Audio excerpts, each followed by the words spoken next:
মুজিব ভাই এসে গেছেন, তাকে আপনারা স্লোগান দিয়ে অভিবাদন দেন। শেখ মুজিবের পথ ধরো, বাংলাদেশ স্বাধীন করো, মুজিব ভাইয়ের পথ ধরো, বাংলাদেশ স্বাধীন করো, পাশের মাঠে তৈরি করো, বাংলাদেশ স্বাধীন করো, বীর বাঙালি অস্ত্র ধরো, বাংলাদেশ স্বাধীন করো। বীর আপনারা জোরে স্লোগান ধরেন, আমার দেশ তোমার দেশ, বাংলাদেশ, বাংলাদেশ, আমার দেশ তোমার দেশ, বাংলাদেশ, বাংলাদেশ, স্বাধীন করো, স্বাধীন করো, বাংলাদেশ স্বাধীন করো।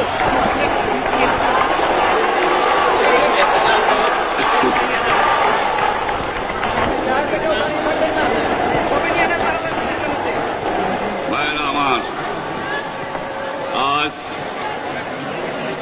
দুঃখ ভারাক্রান্ত মন নিয়ে আপনাদের সামনে হাজির হয়েছি।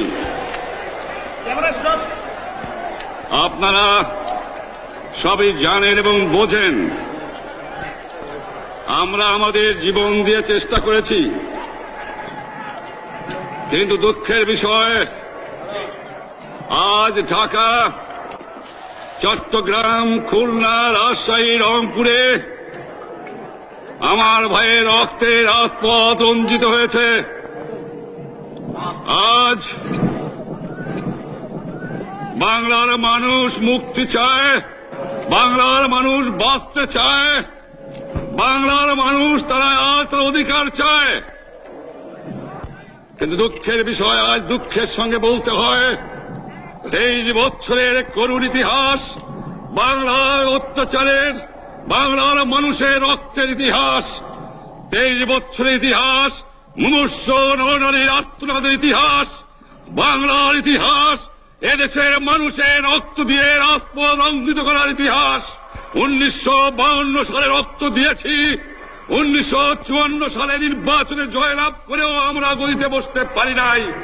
1958 সালে আইয়ুব খান মাশাআল্লাহ জারি করে 10 বছর পর্যন্ত আমাদের গোলাম করে রেখেছে। 1967 সালে 6 দফার আন্দোলনে 7ই জুনে আমার ছেলেদের গুলি করে হত্যা করা হয়েছে। 1969 সালে আন্দোলনে আইয়ুব খানের পতন হওয়ার পরে যখন ইয়াহিয়া খান সাহেব সরকার নিলেন, তিনি বললেন দেশে শাসনতন্ত্র দেবেন, গণতন্ত্র দেবেন, আমরা মেনে নিলাম। তারপরে অনেক ইতিহাস হয়ে গেল, নির্বাচন হলো। আপনারা জানেন দোষ কি আমাদের? আজকে তিনি